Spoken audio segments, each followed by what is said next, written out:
Ideologies and political systems. Okay.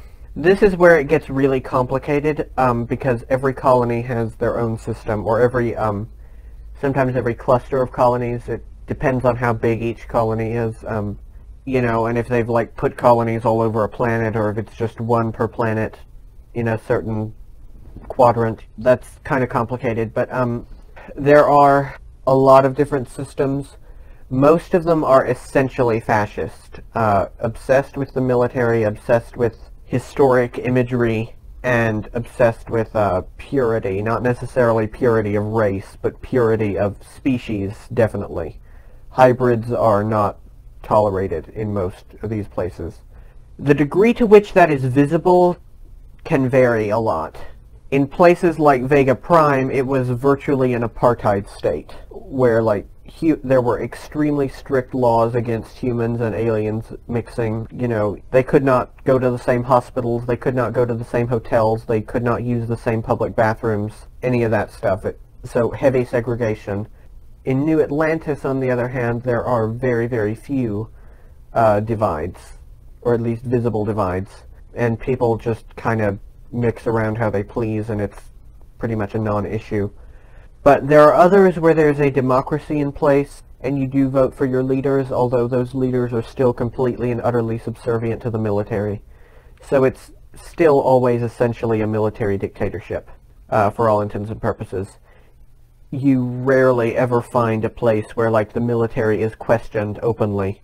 I'm sure that the youth and, like, the subcultures do, I know that they do, but it's not, even by a lot of people who are kinda outcast from society, it's still not really tolerated. It's a fringe opinion to question the military in any way. So that's how that works. I've often described it as being kinda like the Roman Empire, but that's not, I've since realized that's not entirely accurate. The Roman Empire left locals in charge for the most part. These people are not locals, they're colonists, but I guess they are local colonists. I hope that makes sense. What is the Germans' main cultural mythos that they base their superiority upon? How far back in history do they trace their roots? They go back to pre-Atlantean times. They go back to the first humans. They claim that they are the closest, both genetically and culturally, to the first humans on Earth. They claim that, like, Norse culture and Atlantean culture are very similar. And they also talk about the quote-unquote gods, the Anunnaki, and they point out that they look the most like the Anunnaki of any ethnic group. So that means they're the closest to the quote-unquote gods. That's basically how that goes. Do they claim to have created a new anthropotype, i.e. some kind of a better space human? How do they explain the need for such strict apartheid with the ETs? I don't think they'd put it that way, but kind of, yes. They do claim to be, that their genetics are better, which is probably true given the sheer amount of eugenics they have engaged in. They probably do have, like, somewhat better genetics, most of them, than we do, but, they didn't get there organically or, ethically. How do they explain the need for such strict apartheid with ETs? The term they would probably use is biological hygiene, or genetic hygiene, which is, I think, pretty self-explanatory. What happened to Hitler, to your knowledge? What do the Germans in space say about him? Do they have Führer-type rulers today? There are conflicting ideas. Some of them in space say that he wound up on Titan, and that he's still living there today, but he has no actual power or anything. Some say that he died old and bitter in Argentina. Personally, I lean towards that he died old and bitter in Argentina. But on the other hand, I do believe his children are in space. What they say about him for the most part is that he was like a syphilis-addled idiot. That's pretty much what they say. Do they have Führer-type rulers today? Yes. A lot of planets do, not all of them, but some of them do. For example, Titan has the one and only Klaus Barbie running it as a Führer-type ruler. And there are other planets. I'm bad with names, to be honest with you, of both the planets and particularly the people running them, but I know that they do have those. You said that Aldebaran pushed the Germans to exterminate the Jews. Why were they targeted? Were the Slavs and the Gypsies also chosen to be exterminated for a specific reason? Yes, Aldebaran was behind that.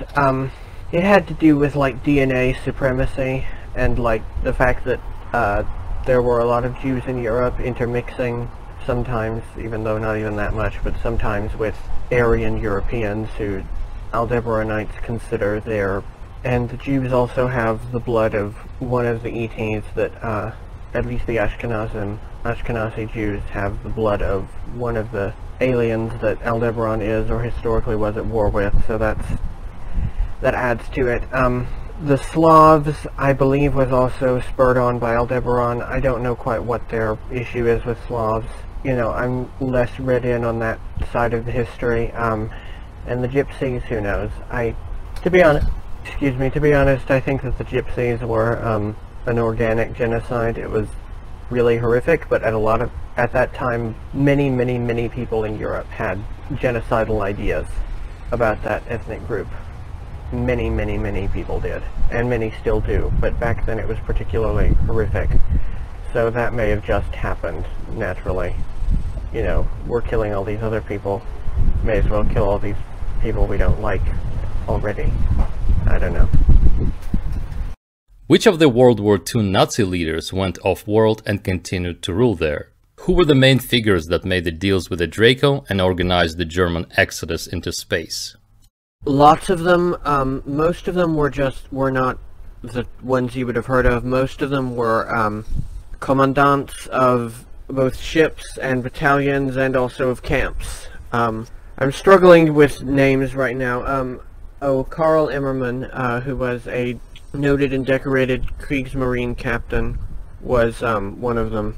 As well as Klaus Barbie, the infamous Klaus Barbie, the Butcher of Lyon, who was and still is ruling Titan with an iron fist, and he did not get any better or any different. His politics did not change, his ways of expressing his politics did not change, none of that changed. Oh, and also the infamous Alois Brunner, he was part of it as well. He's quite high up in Centurion politics. The biggest one leading that charge was Goebbels, who was splitting off from Hitler because of, well, for obvious reasons, I would imagine. Goebbels was the one who was actually in charge. Hitler was a figurehead. Goebbels was the one actually calling the shots for the most part. And particularly later into the war, when things were going really off the rails, Goebbels was the one who took the reins, at least behind the scenes, and was getting shit done and providing an outlet, because the loss of the war was incredibly obvious at that point. How is the German central government generally organized? Is there a party-type system that is overseeing all affairs? No, there is not a party structure at all. There are no elections. There is no like real opposition. I mean, there are uprisings from time to time, but no, there is no party system. It is a military dictatorship in the purest sense. And regular life is very depoliticized. Like, you know, people don't really talk about or think about politics for the most part. They just kind of are living their lives. The only political thing that happens is when everyone gets conscripted and then they come home. And they might talk about their service if they've been allowed to remember it, which many people are not. And it's just an accepted fact that when people come home from their service, they won't remember it. It's not a very political system like how we would think of it. It is a military dictatorship, pure and simple. How many worlds do you remember being in Das Bundes? What are their main power centers? It's more correctly Der Bund. Das Bundes, at least according to a couple of Germans I asked about it, is not grammatically correct. It's Der Bund. But to answer the question, there are about 10,000 worlds in it, with about 9.6 trillion citizens. And what are their main power centers? They have a number of main power centers, but their two biggest ones are Mars for military power, and for financial power their main center is Centurion. Vega Prime also used to be a very major power center financially, however it is I'm sure we'll talk about this, but it is no longer occupied by the Germans. It is now under Aldebaranite occupation, which is an entire story unto itself that is beyond the scope of this particular show. They also have other power centers. There is a lot of, what little of actual politics there is, a lot of it emanates from Titan. Yeah. How do they ensure a singular ideology and loyalty to the central government across so many colonies? It's simple because, as I stated, there's not really politics. There's only the military. That's the only thing uniting them. That's the only structure that people know is the military, and whatever the military says goes, and you do not question it under any circumstances. And people who do it are disappeared or worse, and so people just kind of don't question it, and they just live their lives pretty normally. I guess, it's kind of like during the White Terror in Taiwan, I guess you might say. So, martial law. And loyalty is a complicated thing. People are required to be conscripted, and there's not really a way out of it because everyone has chips at birth, so they don't get to say no or disappear. I mean, some people manage to disappear by going way outside the territory, but needless to say, that's not accessible or, you know, plausible for most people. So it's a thing where people just passively obey. They're all pretty happy otherwise, you know, for the most part. I mean, slaves are not happy, but the majority of the population in colonies are not slaves. They're just middle-class people who are just kind of living their lives, and their lives are way better than ours. So I guess it's kind of like an Aldous Huxley whole new Brave New World situation. Do they have a stated goal for the Federation that everybody is supposed to work towards? Preservation of the human species, or well, the Solarian species, I guess. Even though there are trillions of them already, and there is absolutely zero danger of extinction, there's still this propaganda push that, like, we could all die off at any moment. So, you know, serve the military to fight our enemies and come home and make babies, make as many babies as you can for the machine. And people are generally fine with that, so it's just one of those things where people don't question it. In case this isn't already clear, this place is not the utopian, you know, fully automated luxury space communist place that certain people portray it as. It is a dystopia, but it's a very pleasant dystopia, but it is still a dystopia. Do they harbor ambitions to take over Terra, or do they have enough real estate and resources not to bother with it? Complicated. I think a lot of people, if they knew that Terra was still here and that it's still inhabited, they probably would like to take over it. Although the higher-ups, and the higher-ups do know it, they don't wish to, including Heinrich, my alter, who is, I mean, he's not insanely high up, but he's pretty high up. He's one of their best diplomats and communicators, and he definitely knows what's up, let's put it that way. He would not want to take over this planet. They view it as extremely backwards, and they say that this planet is run by a bunch of, like, gay Jews. I'm saying what they say. I'm not saying that I agree with that. I do not agree with that at all. And I do not promote that line of thinking, but that is kind of how they would put it. And yeah, they have enough real estate, and they're constantly getting new real estate. That has changed somewhat recently, with a number of their outermost colonies being, and with Vega Prime also being taken over. But that's what happens. So they have had to find places to resettle, but, like, Terra has never been a serious place for consideration as to where they might settle. Are there efforts among the colonies to gain more autonomy or secede completely? Have there been any successful cases? Very, very rarely, but yes, it has happened. They have a fair amount of autonomy already. You know, for the most part, they can make their own laws. The only real requirement is that they have mandatory conscription, and that they not adopt certain ideologies, such as they're not allowed to adopt, like, full communism. They can be socialist but not fully communist. And yes, people, there is a difference between those two things. That's for my audience, not for yours. I'm sure your audience knows that pretty well, but, like, And they're not allowed to adopt, like, anarchism or, like, fully free market, like, libertarian capitalism. That's not allowed either. But for the most part, they can do what they like. They just choose to follow a template because it more or less, it mostly works.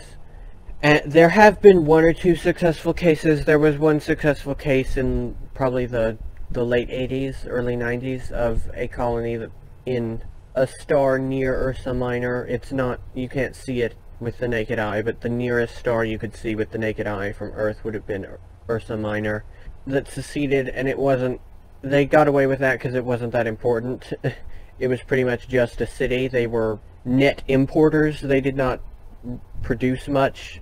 If I remember correctly, I think it was on a planet that was not, it was not a habitable planet. It was a habitat on an uninhabitable planet. So they were, you know, net importers, which means they're still paying a lot of money to Das Bundes in order to get the goods that they need.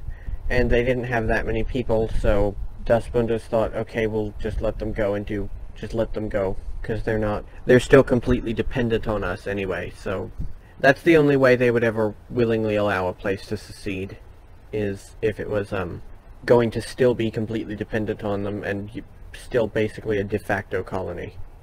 A revolution would be, on a colony, would be extremely difficult, if not impossible, at least for it to succeed. There have been a few attempts, but here and there, but they have not succeeded. So as a general rule, people just kind of, again, they just kind of accept it all and don't pay too much attention. Overall, would you say that the German political system is working or failing in meeting their own goals? Are they generally a stable interstellar society? I would say yes, they're working on achieving their own goals, such as they even are at this point. You know, they're so old and they've expanded so much that the only real goal left is continuing to expand and diversify, I guess. So yeah, I'd say they're succeeding at that. And are they a stable interstellar society? For the most part, yes. I would say that it's actually a very fragile stability. You know, if they were to take a major attack by any galactic empire, then it would, I think, immediately crumble and become just a fractured non-state, and people would, you know, every planet for themselves, and probably eventually every ship for themselves. But that hasn't happened yet, so for now I would say they are quite stable, yes. Do the Germans still use the swastika as their main symbol? And what is their flag? What other symbols are used? The swastika is not their main symbol anymore, no. It's still relatively common, but it's still not their main symbol by any stretch. What is their flag? This is in dispute, actually, as to what the main flag should be. You'll find a lot of different flags used. It's kind of just, you can use most of them and people will not be too offended, although some people of course will be. But the main one that I remember the most, a white German eagle on a blue background holding in its claws the galaxy. I have a picture of it, actually. I had someone make it for me a while back, so I can send that. What other symbols are used? I think kind of the closest thing they have to the main national symbol would be the Sonnenrad. You'll see that on ships' hulls a lot, and on quite a number of planetary flags, and people wear it on badges and stuff to show like national pride and whatever. So that's kind of their main symbol, more or less. You know, with 10,000 planets, it's hard to make a general statement. What is the name of the Japanese breakaway? How did it form? Were they brought to space by the Germans or received their own offer to go from some ET groups? I don't know the official name of their breakaway, if there even is one. I know that they call themselves, the name that you'll hear in conversation and all of that is Sen no Taiyo no Tekkoku, the Empire of 1,000 Suns. And their military is known as Yozora no Kunshu, or Monarchs of the Night Sky. They were formed by, in the same way as the Germans were, these two questions kind of go hand in hand. They were formed because they came as a package deal, essentially. The Germans could not have survived in space without them because they were the only people who were making clones on an industrial scale at that time, and the Germans could not have done without that. So they signed on as a package deal. All of those negotiations that people talk about where there were Germans present, both where they were with the aliens at the end of the war, and also the ones in the 50s with the American government. There were Japanese present at those two. There is no separating the two. At least there was not back then. What are some of the interesting traits of the Japanese ideology and system? Are they still imperial, i.e. serving a monarch? They don't serve a monarch, they serve their military. You know, the generals are basically like gods in their system. Their ideology is not really terribly different from the Germans, to be honest. It's like Solarian supremacy and militarism in the extreme, and keeping the population separated from anything political so that they don't notice the fucked up shit that's going on. Their system, I will say, I consider their system a bit worse than the Germans because they have more of a transhumanism thing going on. Japanese colonies, I'd say, are more cyberpunk than German ones. German ones, I would say, are biopunk, where there's like, you know, biotechnology-based society. But Japanese breakaway society, Sennotai Taiyo no Tekoku society, is ruled by cybernetics, and the biggest cybernetics monopoly in this, by far and away, is Arasaka Robotics. There will be much said about them in the coming volumes of my book. I am one of the first people to, if not the first person, to fully expose what they're doing and everything, but essentially they're the biggest power in the Japanese breakaway monetarily. You know, they easily buy up planets, and they buy up politicians and military people within the breakaway like it's no issue, and so forth. How do the Germans and the Japanese states share their dominion? For example, how is the Vega Prime colony organized? Have there been any contention between the two nations over territory, ideology, etc.? How do they share their dominion? It depends. In a lot of cases they kind of don't. There's enough space and they have enough oomph, for lack of a better term, enough military prowess, I should say, that they can always just go and get some more real estate, usually. So there's not usually that much overlap, but when there is, it's usually kind of like a China and Hong Kong situation, where it's like one country, two systems, where they're both like, it's always either officially either a Der Bundfreier Deutschen Welten planet or a Sennotai no Tekoku planet, but they divide themselves enough that it's where like the two communities can officiate their own laws and everything. The Vega Prime colony was a pretty unique example to an extent, in that it's one of the flagship planets, and it was back when there was still a colony there, and there was also, they were integrated, the German and Japanese communities were integrated to a large degree. They spoke each other's languages, they would eat each other's food, they went to the same schools, they learned the same subjects at school. Intermarriages were common and accepted, but that's a rare thing in these kind of colonies where there even is overlap, which is, again, not all that common. Has there been any contention between the two nations over territory, ideology, etc.? Not too much, because again, they can just go out and grab new territory for the most part. There have been, I believe, a few diplomatic disputes that I've had to sort out. The memories are kind of spotty of that, but there have been a few diplomatic disputes, but it has never, that I am aware of, come to military engagement. In general, they get along extremely well. What are the general specialties of the Japanese in space that no other group has? Cybernetics is the big one. You'll often hear Penny talk about these cyborg factories where they take the dead and the dying soldiers and, you know, unwanted people, prisoners, refugees, whatever, and convert them into cyborgs or synthetics. That is a Japanese industry through and through, and it's in a big way the backbone of the breakaway, because that's those cyborgs that are created are they're a big chunk, a huge chunk of the labor force. Those roads that are everywhere in the breakaway, you know, like in any city, there would be no roads without them. There would be no cities at all without them.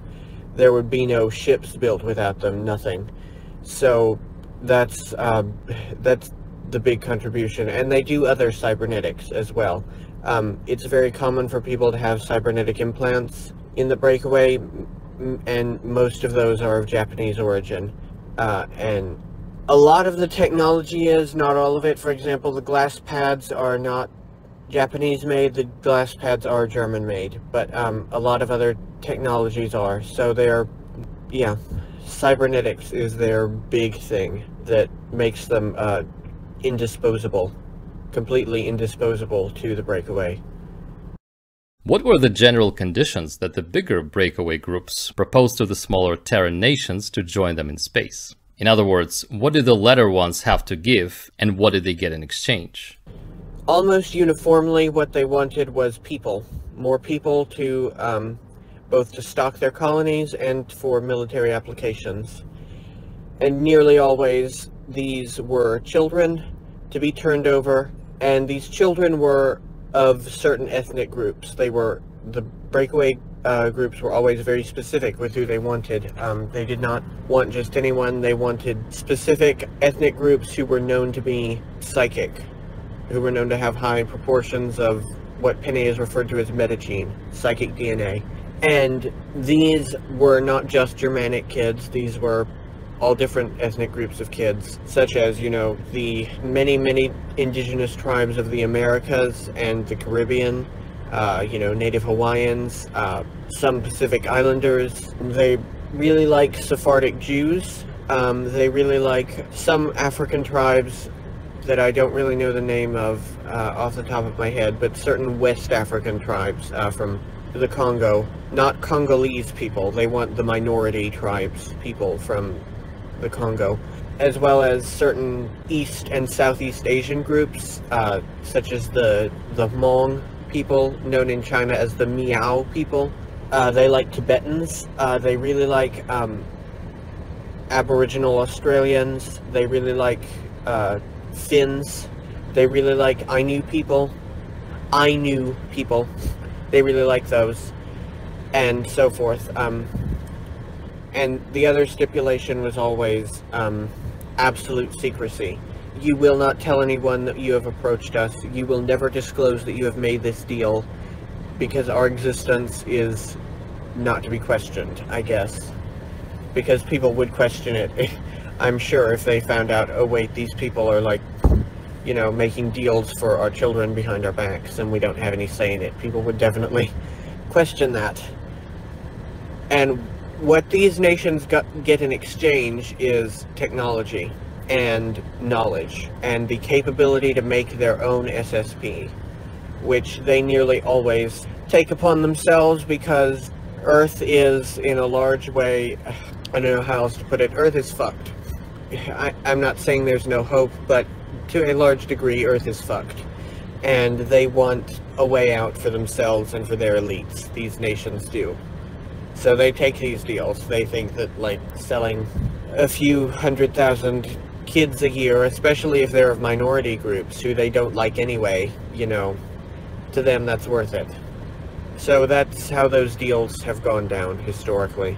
And whenever a new nation pops up, you know, nations have come and gone since then. You know, South Sudan was created just a few years ago, for example. Montenegro was created less than 20 years ago. Yugoslavia fell in the 90s, and so on. And so whenever those new nations are created, or whenever someone absorbs another one, they just go in and make a new deal. So, you know, these deals are not stagnated in the sense that they don't happen anymore. They are still happening whenever a new country pops up. Do many of the colonies of the current Earth nations also de facto become breakaway, or do they stay integrated with their nations of origin? How are some of their governments organized?